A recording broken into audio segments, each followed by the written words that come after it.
I am back in the shed. I apologise for the delay. It's been probably a month nearly now by the time this video goes live from when I posted my last video. And I was all set to work on the next stage of the build. I've had some stuff delivered, and unfortunately the day after it got delivered I pulled all the muscle in my lower back and I was advised to take a week off work. So I could barely move. I couldn't even face sitting in my desk chair to add any finishing oil, so I didn't actually start doing that until like the Friday after this happened. But as you've seen on my socials, I've added that coat of finishing oil. You've seen another highlight reel, and then you've seen the second coat. So I'm getting there. It's getting real shiny. There's some stuff I've done off camera because I wasn't really feeling up to being on camera, you know, with the amount of pain and everything that was in. But yeah, it's getting real shiny and it's almost there. So what did I have delivered? Well, we've had some plywood and some timber lengths delivered. So if you probably guessed it, with me doing the measurements last time as well, I'm building a custom case. It didn't feel right having a really true custom guitar without a custom case. So I did a lot of research trying to figure out the best way to make it. Now, a lot of people make them purely out of plywood and then basically make a full box and then cut it down to size on a table saw. Now, obviously I don't have a table saw. I looked into it and there is only one that I can get hold of. It's a job site one. Now, obviously there are a lot more, but with me not having power in here and having issues with power from the house, it needed to be cordless and it's not the same batteries I've got. So it was like a £300 investment. So I'm like, I can't really justify that at this moment in time. Is there another way that I can do it? I think I've figured out a plan. Now, like I said, never made one before, so I'm hoping this is going to work.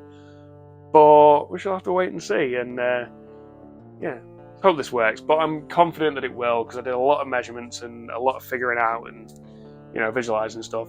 So let me move you a bit closer to all the timber and everything, and I'll explain my plans, and we can go from there. So, as you'll see, so the timber lengths that I have down here, so these are going to be the outer frame of it. So I've got a kind of scale drawing here-ish.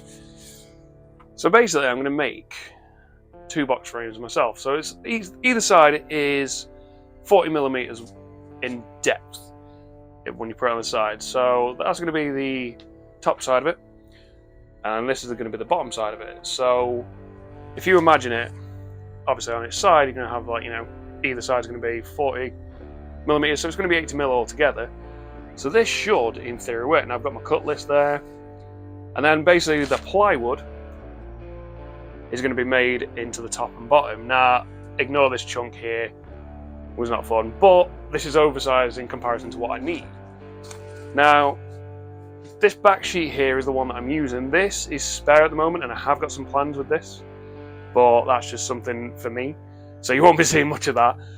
And he got to actually, Crich was very happy because he got to pick all the stuff that's going inside it. So that's my wadding. That is what I'm going to use to pad out the case. Now, I have got an idea. I've got some insulation that I use for like the outer side of the shed. It's still sat there. Because obviously I could have used foam, but I thought, no, I'll get some wadding. But then I realised, I'm like, oh, I could use the insulation and actually make it fit fully. But that's my wadding for it. Now, this is the coolest bit. The inside of the case is going to have this lovely crushed velvet. It's going to be really cool. And then the outside of it is this lovely sky blue faux leather. You know, it's going to be wrapped in that. So as I say, this is going to be a lot of trial and error. It's going to be a lot of fun working out. But I'm determined to get it done. So I'm going to stop chatting now because I've been talking for a bit. I'm going to get myself set up. And I think the first plan is going to be cut this down because I can use the timber lengths as a circular saw guide. So bear with me here.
guys, so I'm not going to be talking too much through this process. I did record a lot in time-lapse, so I'm just going to jump on every so often in voiceover, kind of explain what I'm doing and the method to my madness. So this part that I'm working on here is the bottom of the case, and the pieces that I'm working out is it's support pieces for the outer side, so that it keeps everything solid. It's also for a section where the neck runs through, and the beautiful part about that is I can then create some storage boxes. Now this first cut that I did here, not looking my greatest, probably because of the way I was holding the wood. It's got a bit of a weird burr to it, so I do end up cutting 2 more pieces that actually come out really nice and clean. So I ended up using those in the end, and once that I was happy with them, I kind of placed everything. Obviously everything keeps falling off. So I had a rough idea of where things are going to go, and then I could move on to joining everything together. So this is very basic butt joinery. So it's just some wood glue and some nails. Believe you me, if I had a nail gun, I would be using that rather than doing it with a hammer, like a peasant, because that would save me so much time. But you work with what you've got. Honestly, using the speed square method was really useful. And now it's just a case of repeating it about 6 more times, so I'll talk to you guys soon.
Alrighty, so now that that's all sorted, it's time to apply some wood glue for the plywood. Now, I did say that I had support pieces going through either side of this, but as you can see there, I kind of messed up. Now this was my realisation.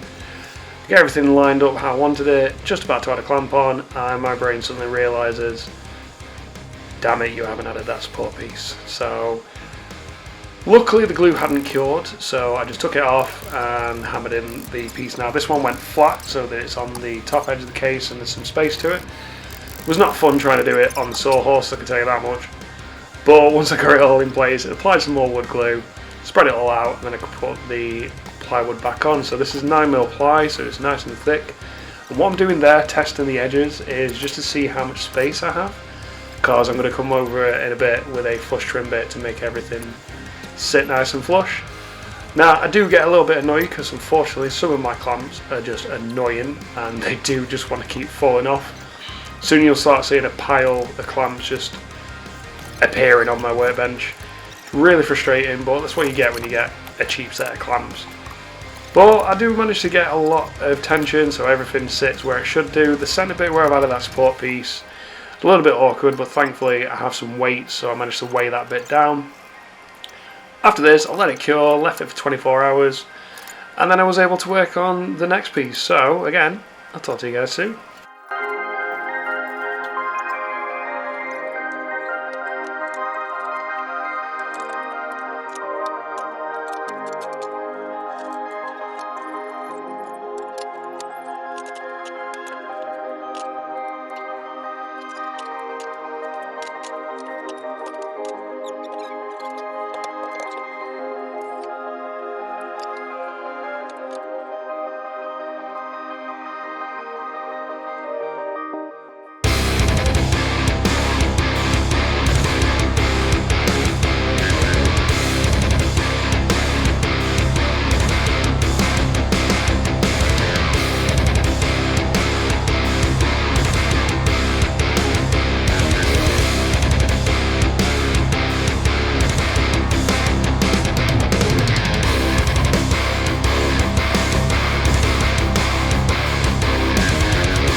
Alrighty, everything is now cut, so it's time to add the faux leather to this case. Now I do trim it down a little bit there, so it's slightly too long, and then I do use some spray adhesive, so this is left over from my Zelda build, and you just spray both sides, allow it to dry, and then you press them together and it creates a very solid bond. I would advise to be wearing gloves at this point because you will get very sticky and it's not fun to try and wash off your hands. Now I do wish I'd done the base first because that one came out a lot better than this. There was a lot of trial and error on the corners. Now I do unfortunately run out of spray adhesive, so that's why I pulled my staple gun out just to keep things attached. Thankfully though I do have a local hardware store where I can get some more, and then it was just a case of finishing off this corner and then repeating the process on the base of the case.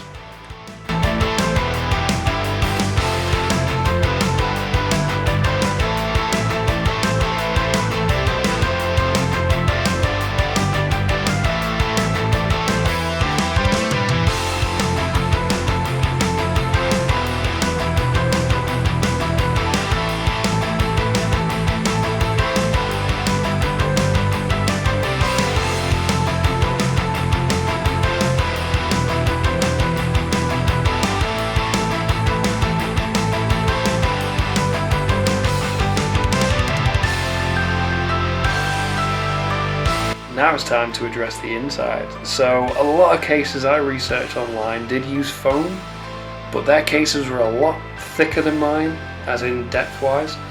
But as you can see, the wadding works really well. It adheres to the wood very nicely, and it adheres to the crushed velvet as well. I do use a lot of staples. I was very worried about the overspray getting on the faux leather and it being a lot of cleanup work and potentially ruining the faux leather. Now this bit, I've got to say, I was really proud of.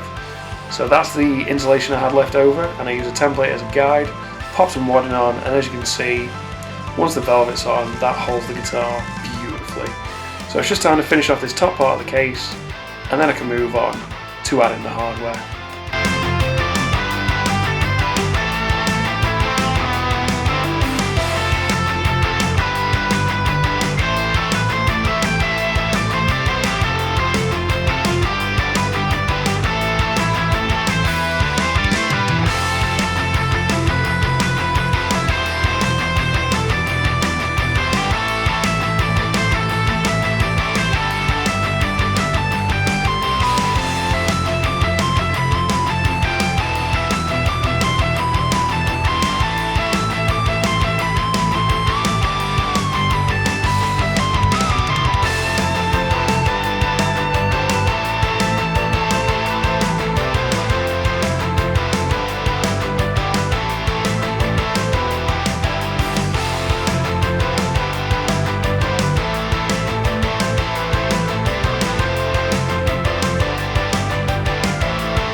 Alright then, moment of truth, is it just going to fall apart on me or am I going to be able to carry it?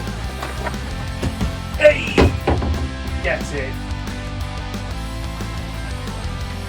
Yeah, there's some heft to it. That's probably the back hinges, but... I'm bashing it everywhere.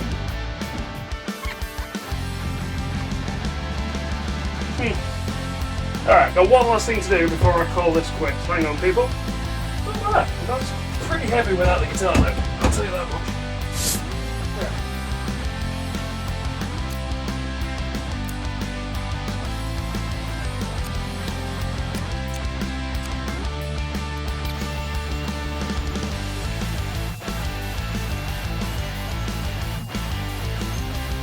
Well, this was an interesting process, but I can say that this case is done. I'm really happy with the final result.